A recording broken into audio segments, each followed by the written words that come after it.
মানুষ ঘর ঘর করে গলা শুকায়, একটি ঘরে বা কতটুকু আশ্রয় দেয় যদি ঘরের মানুষই আপন না হয়। আসসালামু আলাইকুম বন্ধুরা, আজকে দুপুরে রান্না করতেছি তেলাপিয়া মাছ।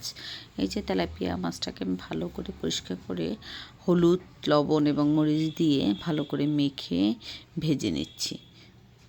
আমার বাসায় এই তেলাপিয়া মাছটা একটু বেশ পছন্দ, কারণ কাটা কম এবং একটু মিষ্টি মিষ্টি লাগে। বাচ্চারা ছোট তো, ওরা এই মাছটাকে খুব পছন্দ করে, এই জন্য মাঝে মাঝে খাওয়া হয়।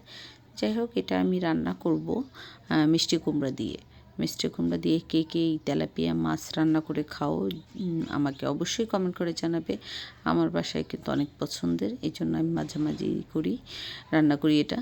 তো মিষ্টি কুমড়ার সাথে আমি কিন্তু একটা আলু দিয়েছি, কারণ আমার ছোটো মেয়ে মিষ্টি কুমড়া হয়তো নাও খেতে পারে, এই জন্য আলু দিয়েছি। এই দেখো, আমার রান্নাটা অলমোস্ট কমপ্লিট। তো কেমন হয়েছে আমাদের